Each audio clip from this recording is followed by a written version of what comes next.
Hello and welcome to Surveillance Exploring the Utiliverse podcast. I'm Young Nago, your host and CTO at Surveillance.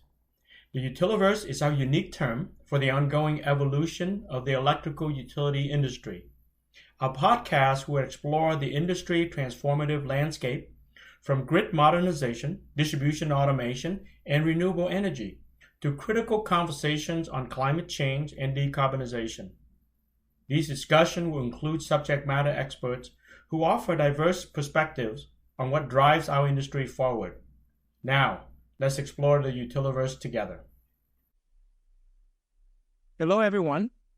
I would like to welcome you to another episode of Surveillance Exploring the Utiliverse podcast, where we engage in meaningful conversation about the electrical grid of the future.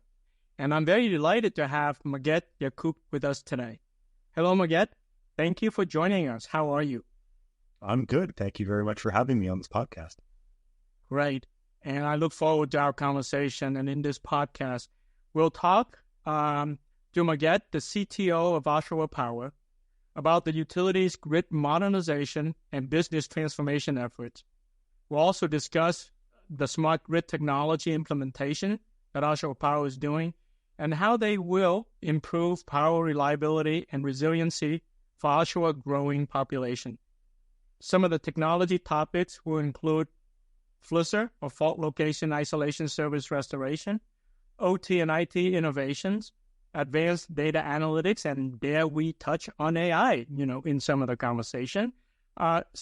Importantly, cybersecurity measure for a more connected grid, customer engagement, and managing organizational and business transformation activities. And I'm really looking forward to our conversation covering this distribution system operator journey.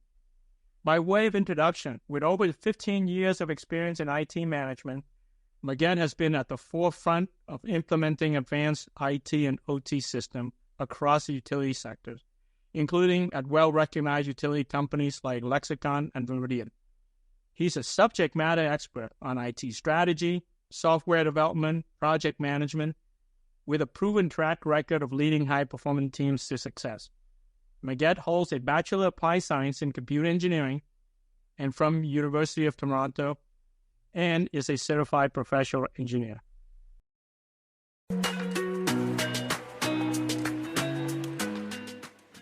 All right, Maged, let's get started by focusing, a little bit of conversation around the utility Oshawa Power.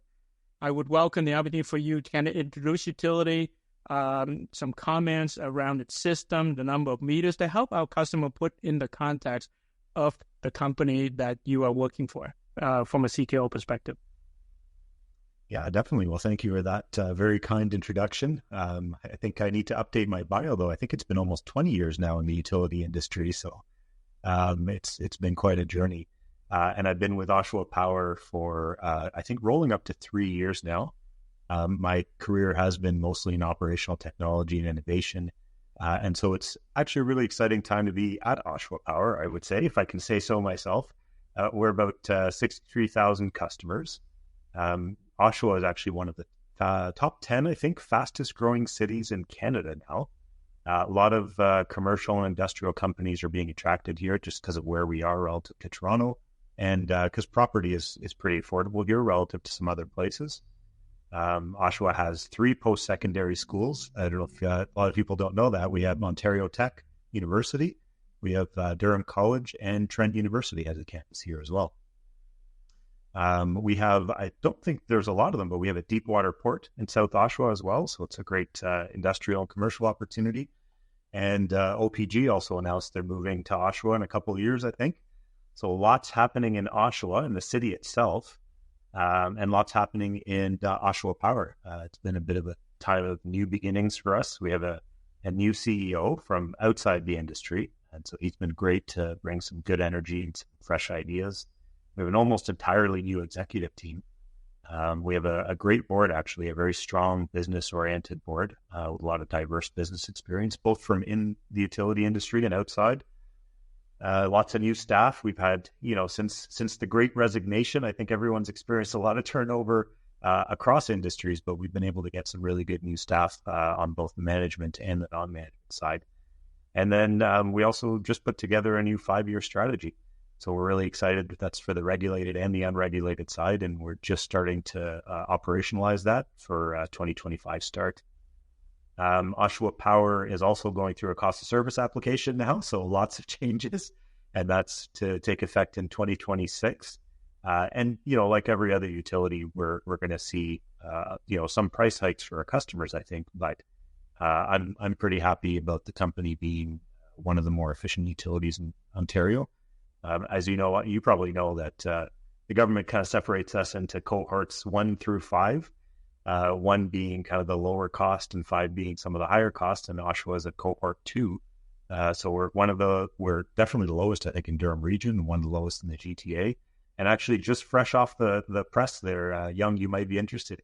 Yesterday, the Greater Oshawa Chamber of Commerce awarded Oshawa Power with an Innovation in Business Award. And a lot of that was because of the Flizer project that we did with Surveillant. So that was a very nice thing. Our CEO accepted the award yesterday. So a little bit about Oshawa there, and some happy news from yesterday. Great, excellent. Wow, literally great introduction. It looks like between the utility, the region or the area you serve, the customers that you have, the growth that you're talking about, maybe a data center or 2 may come into the region. You never know. And with your Flizer project and the success of that, and then the changes within the organization. I hope to pull on some of these threads and see how Oshawa, its team, its policy, and the investment it's making to move along this journey. But sounds very exciting. To your point is, like I said, when I talk to these podcast guests, it's a great time to be in our industry given the amount of technology, and we'll touch on this stuff. So let's jump right into that and talk about how the utilities need to be prepared, particularly in Ontario, right? The policy, the growth that the region is seeing, and it's all about needing reliable power at a rate or a cost that is affordable, and conversation around energy equity and all of those as I talk to utilities in the region. And maybe let's focus on the award that you just won around the Flizer. Maybe you can give us some highlight and focusing on that, and how has it helped the utility in terms of its reliability and some of its reliability matrices, basically. Yeah, I mean, I would say Oshawa Power is a little bit fortunate. So there's a bit of, when you look at the different utilities across the Ontario spectrum, there are some that have, very rural, very long feeders, and some that are fairly contained within a city. And so we're the latter, we're contained within the city of Oshawa. And all of us working here are fortunate enough to have inherited a really well-designed system, I would say. Redundant feeds on all of our stations and, very well-designed feeders. But that being said, I mean, our reliability, I think, is pretty good relative to, the industry. But the Flizer project you're talking about was something that we added on where, Flizer is a funny thing, and you can probably talk to this more, where it's not new technology, but it's still new for utilities. And I think we may have been talking about this a while ago, where it's hard to let go and give control to a computer to do switching. But we're fortunate that our operations guys are fairly progressive thinking. And so we were able to, I believe at the end of last year, we had 40% of our feeders had Flizer running on them. Right now it's just for either loss of voltage or a fault on the feeder to be able to transfer to another feeder. And we're working, so we have all the feeders in the system now with Flizer, but the automation isn't quite there. So now we're working to add automation in the field. And the strategy really around that is we want to be able to have 100% of our feeders be able to transfer to other feeders automatically using Flizer to obviously minimize the KPIs. And then the next step is to try to sectionalize so that we have, a maximum number of customers that could be out at any time on an outage. So Flizer has been great. I mean, we're strong believers in this centralized approach to fault location. I know there was a bit of a debate, and again, you probably know more about this. I mean, the industry was always torn on whether you want to decentralize that sort of switching or if you want to centralize it. And so there were a lot of technologies that had kind of localized self-healing grids. And I think we're leaning more towards the centralized self-healing grid like Flizer. But Are you still seeing a lot of the localized, or is everyone starting to move towards centralized now? What do you think? For your comment, the decentralized grid reconfiguration to restore faults has been around for a long time, right? I mean, when devices are talking directly together using radio. So those peer-to-peer systems are out there, and they serve their purpose and function very appropriately. So that technology, I think, will have its home. Some of the technology is responding in sub-cycle, let's put it this way. So a centralized system does serve a different purpose when you're talking about general restoration.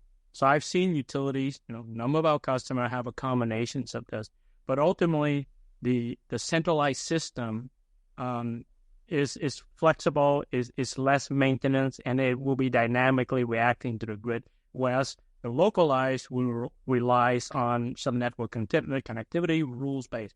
So all technology will have its places, but back to your comment about your team and your people. It's not about the technology, your point. It's been around for some time. It is the courage. I use the word courage, actually, with utility and the operator in the control room, and then the field crew, right? At comfort and confidence that say, oh my God, self-healing. That's like self-driving car. That we talked about how many people would get in there and kind of let it go. But a self-healing grid and the way the operational system, you need trust. You have to trust in your data. You trust the algorithm is going to do whatever it is going to do. Then that's protection control. So to your point, getting there does mean that a utility has done a number of steps appropriately to support that evolution, right, in terms of system and everything else. And when we're talking about the path of going to DRs and grid edge devices that may generate power and load, centralization, I believe, is going to be absolutely needed because the grid will be dynamic. You cannot maintain the number of permutations and grid switching. Sorry, just a little bit of perspective on the technology since that's your question. So there'll be places for centralized and decentralized, but ultimately the system and how interconnected things are in the future, that centralization may likely be the better option for ability to adopt and gain trust in total. Yeah, and I would just add one thing to that from our perspective as well. So we do have, a local or a decentralized self-healing, some devices as well on our system. And our guys have obviously configured that to work with the centralized Flizzr. But I think the one other advantage to the centralized, and one of the reasons we're leaning that way, is that it's almost like, when IT went to hyper-converged, you can have, heterogeneous devices, like not everything has to be the same brand talking the same language. Mm-hmm. Now you can have your SCADA device taking an assortment of different devices, getting them all your SCADA system, getting them all to work together, right? So I think that's another huge advantage to that centralized model. Throw anything at it and it'll coordinate it, right? I think it's exciting when utility has taken the step to embrace that distribution automation in general, whatever form, right, to help it improve through technology, right? The restoration, the immediate restoration, just to have your outage system that you will manage the fault that you have now narrowed down and getting the crew there faster. But the ability to put, the momentary, what we call outages in restoration and help. And I think to your point there, ability to roll that out and to continue to improve your safety and your safety and some of this customer interruption minute, I think it's exciting. And to your point, as you put more devices, as you more sectionalize and more have better comms out there, I think the system will be just much more robust. Yeah, for us as well, we're a bit of a smaller utility. We don't actually have a 24/7 control room at our utility. So this is kind of your way to get a 24/7 control room without having 24/7 staff, because the system is working for you. But you're right, it is a huge step to take your hands off the steering wheel, right, and let the system drive. I know our operators went through a lot of testing with your folks in the Flizzr system in particular before they were comfortable enough to say, okay, let's let it go. But what an impact, when you don't have an operator there, and the system can reduce the outage quite quickly to either a momentary or reduce the scope before anyone ever gets in. You're right. When you think about it, self-healing grid, by definition, that's what it does, right? It restores part of that. There's still an outage somewhere, But that's about as advanced of a technology that utility can embrace, right? Currently, the help using existing technology, switches, reclose, and comms, and the intelligence within the program and the topology to get there. Exciting. How about other technology that you may be thinking, working on, and trying through various programs? I mean, I understand that you may be working with some MI forecasting and looking at the load side of the equation, now be more proactive and understand that. Can you share some perspective about some of those activities? Yeah, when I was thinking about this, I've been thinking about it a lot. Obviously, all of the utility folks are, but it's a really strange time in the utility industry. And you've been in this industry long enough that you've heard this a million times, that we're at an inflection point. Everyone has said that every year now. But I think we really are this time, where there are a lot of things coming down the pipe that may be revolutionary or may just fizzle away and turn into nothing. And so we're sitting as utilities trying to figure out, where do we spend money? Where do we, how do we plan for things that may or may not come, and we don't know how quickly they're coming, right? EVs is a great example. I think you're alluding to a project we did on EVs, but just thinking about EVs for a second, you have all these competing factors of, obviously, the government of Canada has said we want to go all EV by 2035. So there's a mandate there where we have an end date to push. The infrastructure is being deployed at a pretty rapid pace now.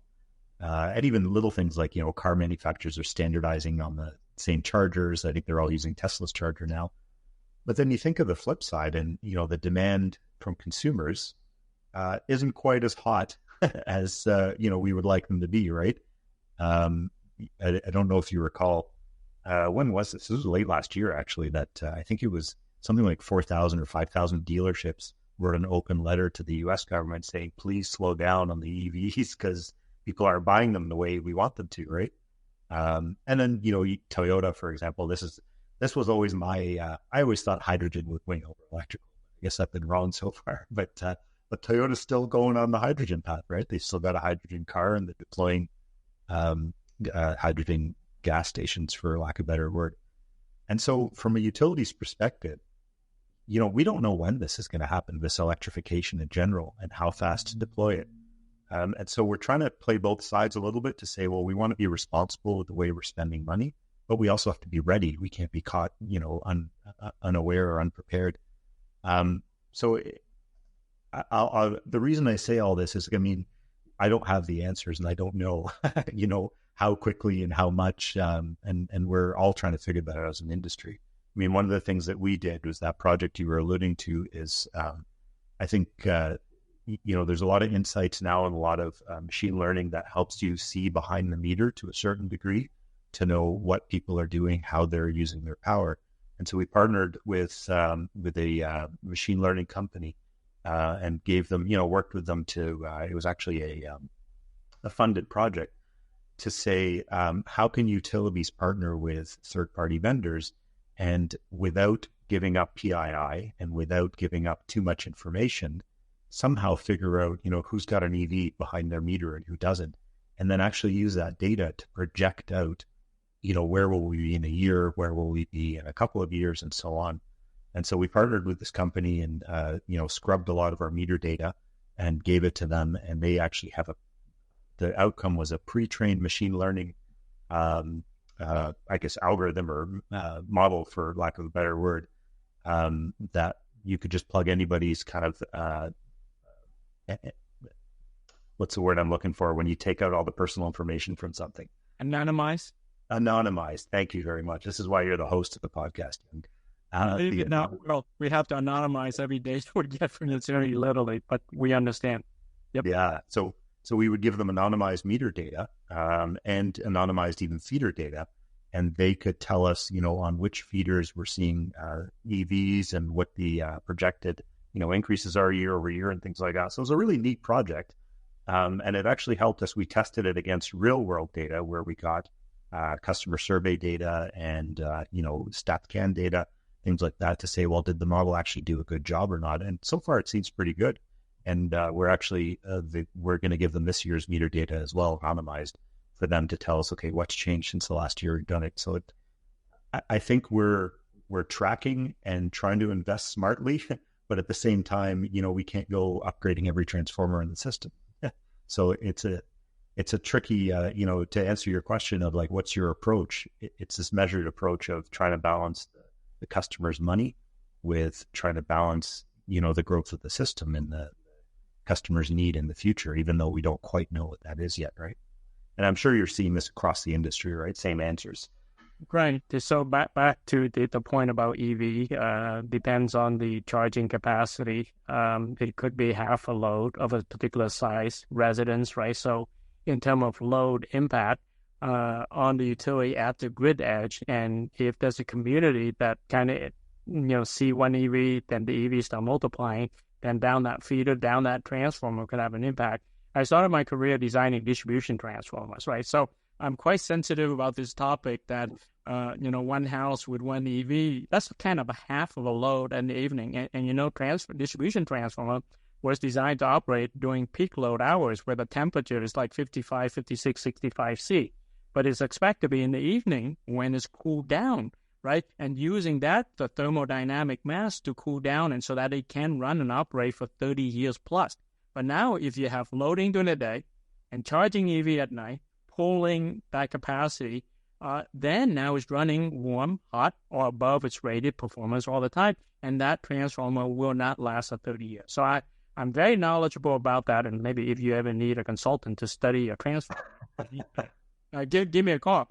Yeah, you're going to moonlight for us, huh? Exactly. Back to the point that you raised very well is that you have all these smart meters data down there. And usually probably just for billing is the primary focus, but then the last gasp, right? That's for outage management, but now benchmarking and studying. So we have a number of customers and we believe forecast is actually very important in the future. So we've been working with a number of utility customers and various quality level of AMI data for us to be able to consume and detect. So at the moment, what I see you doing is not unlike what others do. What is happening to my system today?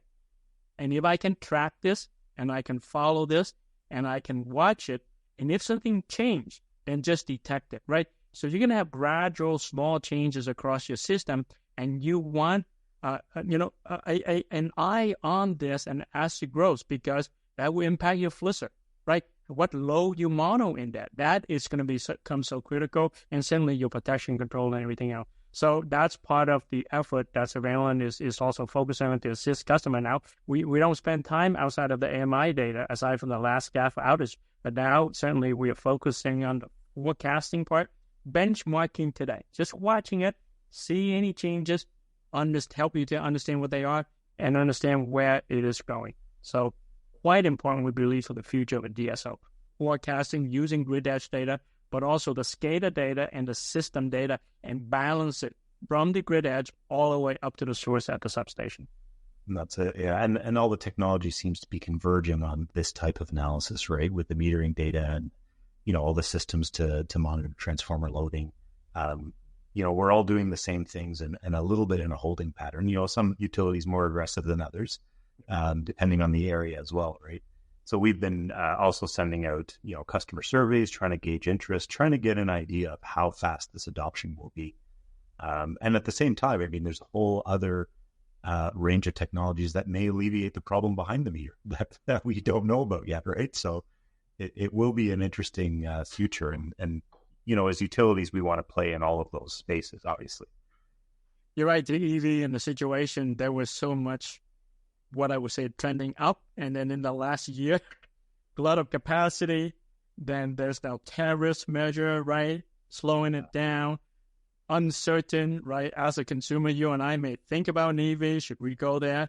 Charging infrastructure. So you're right. A lot of wild cards. But we believe that the roles utility, to your point, is that just to be prepared, just to understand the system and help enabling that when those kind of needs come along. And as a vendor in this ecosystem, that's part of our responsibility to certainly listen, hear, converse with utilities like Oshawa and understand where direction has to go. But to your point, cloud technology these days, right? Big data is easy, seems today. CPU, NVIDIA, all these chips, ChatGPT, technology conversion, machine learning, deep learning, all of those is being pervasive. And even our consumer devices like your phones, or whichever platform you're on, now this has all this intelligence, and they need more power.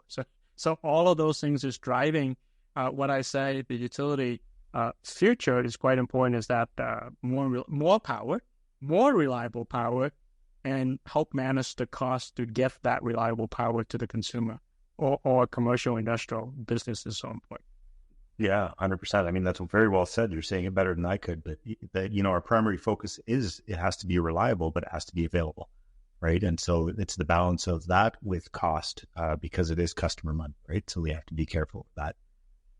But at the onset of AI and all these kind of power hungry tools that are coming up, we still don't have an answer. As it's not really the LDCs that we're facilitating that power, but we don't have an answer on where that power is coming from. It's another centralized versus decentralized question, right? Is it going to come from the big things like nuclear? Is it going to come from the customer behind the meter? Is it going to be a combination? Batteries, we're not quite sure who's going to win on the technology side. And for a technology guy, this is great, right? This is entertainment because we get to watch it unfold. But for utility, a little bit of uncertainty coming up. Well, I think one thing that we could say is that there's a lot of money pouring in a number of options, right? And try to bet on the winners and utilities. And I think we'll have the benefits, right? But they will need to be patient also, right? As the technology mature, getting online, and some concern around that. And I think that's a great segue to think about the other side of the paradigm or the benefits, right? The risk side. And I think one of the things that we kind of touch on early on was the cybersecurity side, right? Now, data everywhere, you have to anonymize, you have to remove the privacy, and then there is phishing scam, all of this stuff attacking, control system, starting at the grid edge to the customer. And as an IT, a CTO, I assume that you get to see the gamut of this and maybe some highlight or understanding of what Oshawa Power may be saying and the trends of this and how it's preparing in general terms. Yeah, I would say, from a cybersecurity perspective, that's another area that has just rapidly changed in the last couple of years, to the point where, it still surprises me.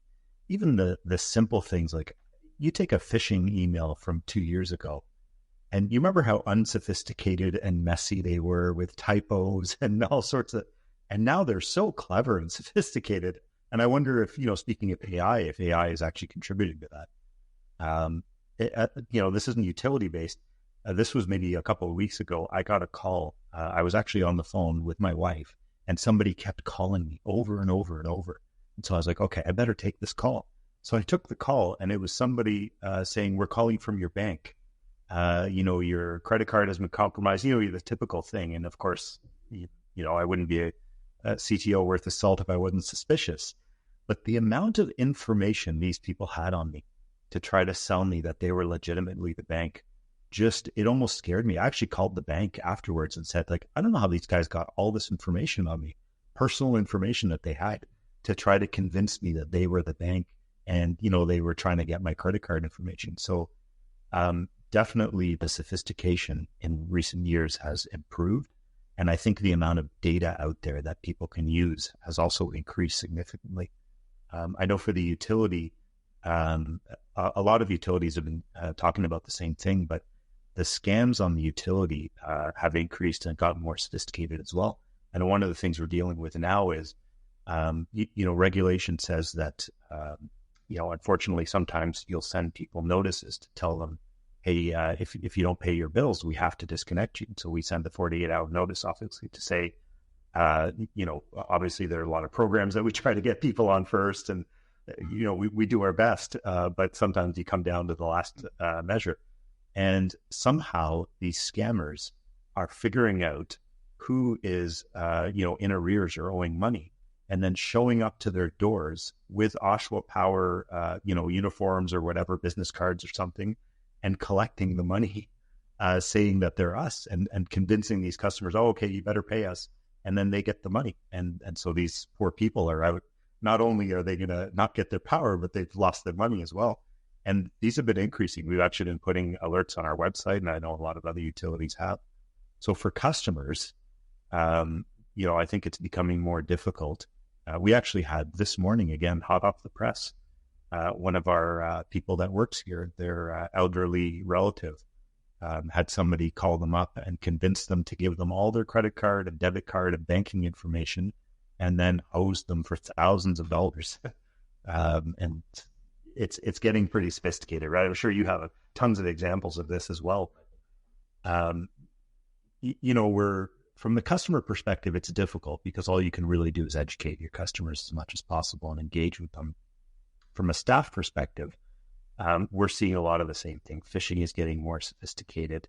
We're obviously, it's a game of cat and mouse between the utility and the bad actors, all the network security that we put into place. But the other thing that I find interesting is, back in even a decade ago, I think we would have said, OT is good. It's air gapped. That was always the term, right? We were always air gapped on the OT side, and we just can't afford to do that anymore. Even little things like getting your truck locations on your SCADA, something like that. You're having to reach out to the internet, or the amount of reporting you have to do, interfacing with meters and other devices off the OT line. It's getting more and more difficult, where I think we're starting to increasingly treat your OT network, sure, as a higher security zone, but it's very similar to your IT network, right? From a security and from an architecture perspective. So I think the probably the biggest threat to us on the cybersecurity side is this kind of convergence of IT and OT, where they're becoming pretty joined and inseparable, and any risk to the IT network is now also a risk to the OT network, even though you're obviously not browsing the internet and taking emails on the OT network, right? Yeah, just like your note there, the OT, the IT gap, that's the conversation we constantly have, right? If SCADA is one thing, like lockdown. If you have OMS, now you have to reach out to TIS or the IT services, and then you have to open ports. You have a DMZ zone, right, to isolate. And then as you expand, you bring in more AMI data to do other things. Now you're touching on system even outside the utility zone because we have permission or something like that. So to your conversation, that's a constant, what I would say, engagement, understanding what are some of the latest technology between the OS that we operate on allow us to do versus pure kind of data diode or other means in order to ensure that security. And back to your point, I think the scam or the awareness of all those things, the AI or the machine learning, I think it's allowed to automate it, and it at a massive scale at a very reduced cost.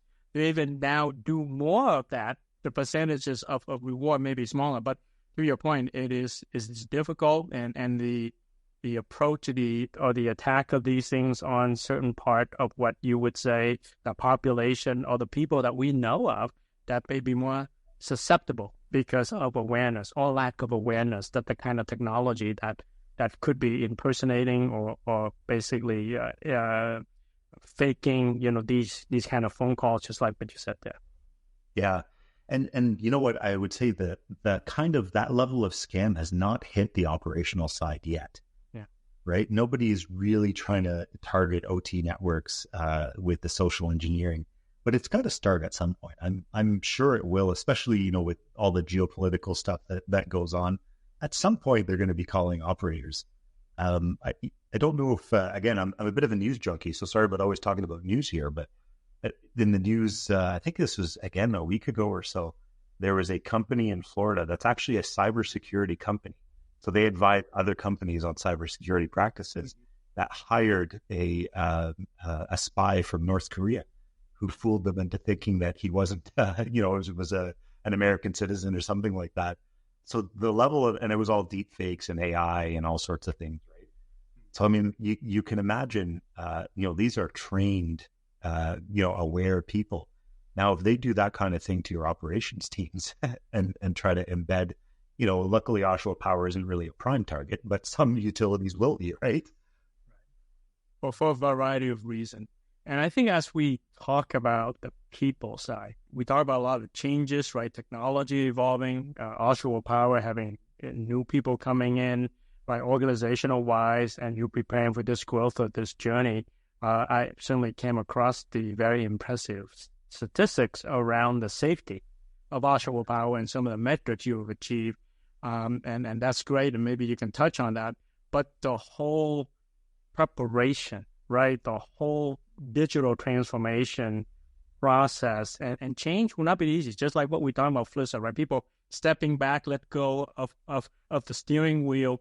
How have you seen?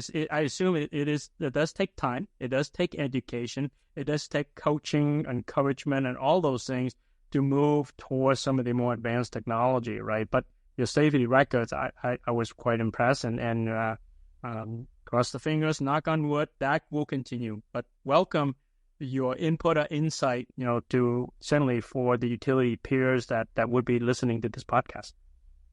Well, I'm certainly not the expert on it, but I'll certainly brag on their behalf. I think we're at something like 1.2 million hours accident-free right now at Oshawa Power. 1.288 million.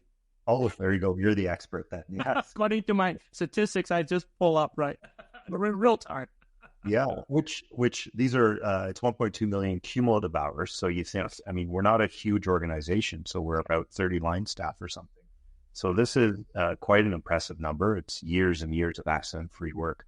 And I think next year we're going to hit 1.5 and we'll have a big splash about it, right, to celebrate. But and other listeners will know, this is really a culture thing. It's the culture of safety that you have to get in. It's not just following rules, which is also important. Just touching back on the cyber safety, I think we had an interesting point from one of our board members recently who said we were showing some stats on our phishing, because we do, as many companies, simulated phishing on our employees, right? And we're pretty good, but their comment was, well, why aren't we treating cyber safety the same way we treat, physical safety, where we have our target is 0? And so I think, from a safety culture, I've been at a couple organizations that have had good safety now, and the target is 0. And people understand that the target is 0, and that is the most important thing, is that you all go home. And I think that's a really important cultural metric or cultural standard to instill. But I think we also want to get that culture on the cyber side, that our target is 0, because it doesn't matter what controls you have in place. Sometimes all it takes is for one person to click one link, and that brings down your whole company, right? And you're talking in the millions of dollars and hours lost and all that. Somebody was telling me the MGM hack has now cost them in the hundreds of millions of dollars in lost productivity just from one hack, one ransomware, right? So yeah, I know I'm jumping between physical safety and cyber safety a little bit here, but it's all about people and culture, and I think that's the important topic as we go through this inflection point where you start in the beginning, right? We're still in the people business. Your customer is people, even though we are transporting a commodity like an electron, right? Amazing. It's like the Amazon of electron. Don't mean to plug Amazon here, but you're delivering a commodity, balancing it just in time. I always tell people, you ever see electrons spilling out of the outlet? You never push more electron. You plug it in, and most of society, that's all people understand, right? That's an amazing engineering feat. But behind of that is a lot about people, like your lines people being trained, accepting new technology like Flissa, allow it to do its job, and then trust the technology or have been trained and coached and monitor to do that. And to your point, now the inside, the IT team, right, the OT team, most of these phishing or scam is all about a bit of human engineering, right? They're attacking the psychology, dropping a USB stick in the parking lot, right? And somebody picked that up and plug it in, right? So, it's the common sense in some way. But all I'm saying is that when we talk and I thought strategy is a bit of it's not about technology. It's about, are you ready? Do you have the change management process in place? Because that journey and time that you setting for the organization, it does start from the people. And talking about technology, I understand that Oshawa Power is thinking, a number of system changes and upgrade you're having. And that is going to take time and effort to achieve, I think, the outcome that would be expected, right? Yeah, expanding on that, like I've done a lot of work, especially with field staff over the years, trying to introduce new technologies, trying to change processes. And you're bang on. I mean, the culture, and I would say the trust relationship that you have with the staff is incredibly important. It's what makes a difference between succeeding at any of these initiatives, really. The safety, the cybersecurity, the new technology, all of that. It's all about trust. And I've had, projects where I've had really good relationships with the folks that are, using the product, and projects where, there's been a little bit more skepticism. And it doesn't matter how well you execute. Change management is important. Project management is important. Of course, picking the right product and procedures are important. But if you don't have that trust with the end users and the customers in general, whoever that may be, it's really difficult to succeed at any of these things. And I would say, I mean, here at this company, we've not ripped out, but we've replaced almost every major system since I've been here in 3 years, or are going to. So we've had this is one of the exciting things about being here as a bit of a tech nerd. We've had a huge opportunity to modernize, to look at every single process and to optimize it. So in the first couple of years I've been here, we changed our GIS. We changed our OMS. Obviously, we went to the surveillance ADMS. We did a major upgrade to our MDM. We are in the process of changing our financial information system. In 2 years, we will be.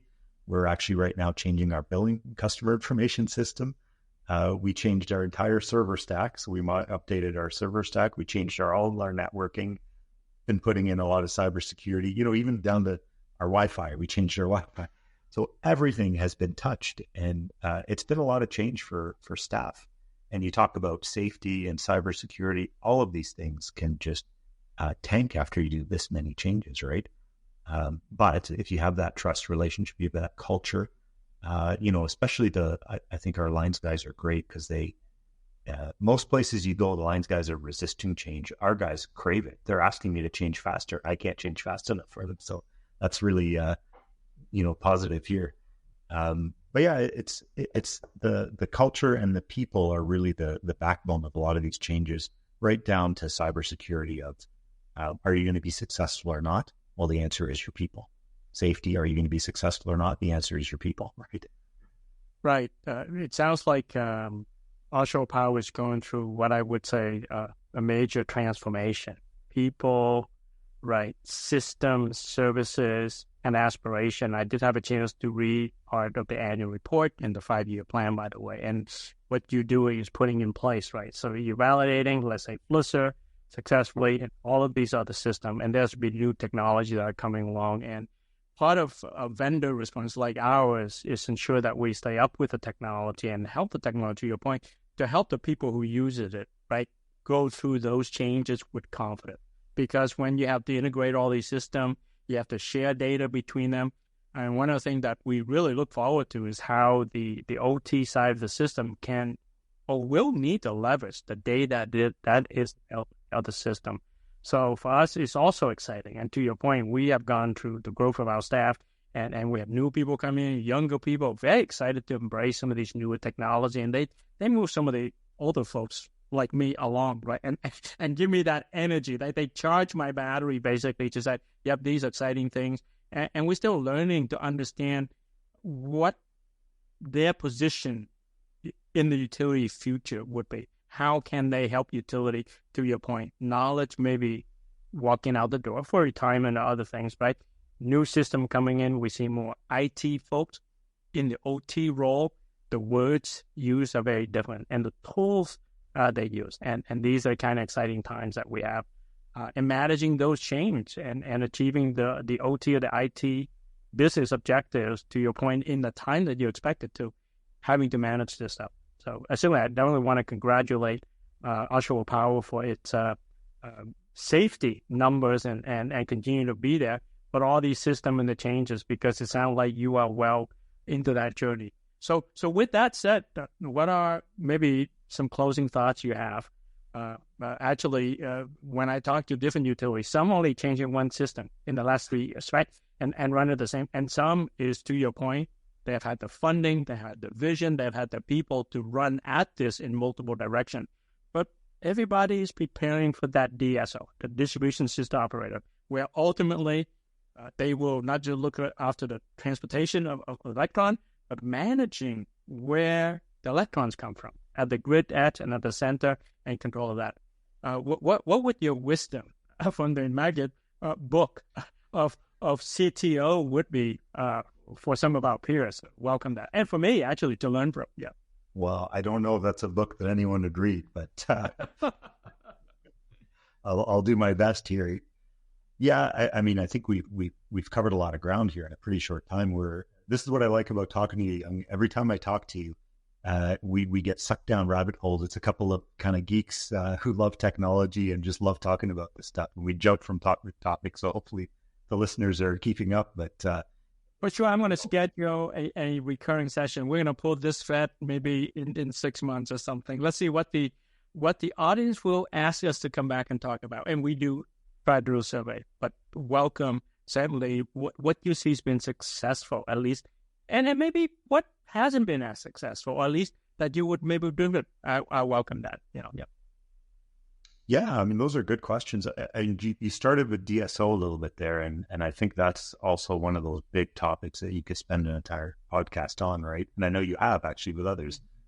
So, at our company, there are a couple different directions that this can go, and I think that's the theme of the podcast. It seems to be that there are a couple different directions that things could go, and we don't know how centralized or decentralized the DSO is going to be, what the role of the LDC will end up being. We have a couple of irons in the fire ourselves. We have a pilot project going on with a partner right now that just got, I think, approved in the first round of a funding application, where it talks with another group of utilities who are working on another DSO. So I think we want to be not necessarily leading edge, but we want to be fast followers, as my CEO likes to say. But I think as a technology person, I think what I've learned and where I've failed and where I've succeeded is that there are a lot of trends that come up. I think of blockchain. Remember when blockchain came up and it was big and everybody was spending tons of money saying this is going to be the next big thing. And then it kind of turned into nothing, right?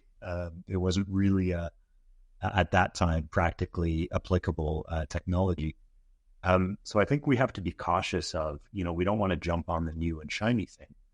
But at the same time, we don't want to get caught being left behind because we're too cautious, because I think utilities are also very cautious.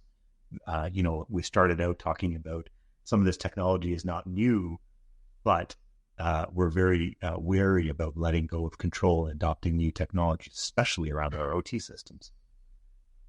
So it's not really an answer, but it's maybe a consideration for folks out there that there's got to be a balance, and utilities, our job, we're paid for it. You as well on the technology side, right, of your company, you're paid to find that balance, to say, what are we going to invest in? There's got to be some innovation and some risks, but we've got to also know when we failed and when to jump out, not hang on for too long. But then there's also got to be some caution around some of these fads that come up. And I think we're in a time where the majority of what I do, as we're looking at all these changes and looking at all these technologies, is making decisions around where's the balance. And so I won't finish the book yet, but maybe in a couple of years, once we see how these things pan out, we'll know where's the balance around electrification, around DSO, around even energy sources. Is it going to be big nuclear? Is it going to be battery storage? Is it going to be solar, wind? Who knows? But that's our job, is to find the balance and then to as prudently as possible, pursue that balance, and then pursue some things on the fringes as well, some very exciting things and maybe some traditional things. But to do it safely, to engage your staff, to have a culture where everyone's going home happy and not burning out from all the change. These are all issues of balance. And so, my words of wisdom are probably sit back, don't get sucked in, but also be aware of everything that's going on and just make kind of wise, smart, prudent decisions. And don't think, one of the things I like about our new CEO, he's not in the industry. And so that's the other thing, is don't think like everybody else, because that doesn't always work out, right? And you guys have been successful doing that, obviously, right? So I think the key word that I love you use is the word balance, because I always use that word to describe a distribution utility. You're balancing supply and demand. That's your job, to make sure just in time the electron doesn't spill out of the outlet. I talk like that to my kids, right? That balancing aspects in real time, that's challenging. And when you have technology in the fringes of that grid edge. So I think to me that continue to be part of the conversation. As part of the vendor supporting, our utility customer is hearing these kind of conversations, and then certainly communicate through our roadmap and our product strategy to help the utilities certainly as they move through those journeys. Right. So as we wrap up this insightful conversation, I would like to extend a sincere thank you to you, Maged, for sharing your expertise and certainly the Oshawa Power journey, the DS journey and the experience so far with our listeners. We've covered some exciting ground today, actually. We talked about grid modernization efforts and the smart grid technology. I think we could spend an entire episode on just technology alone, given the technology nerds or geeks that we describe ourselves. But also the challenges and innovation that utilities face, or at least look to address in distribution automation, self-healing grid, and advanced data analytics.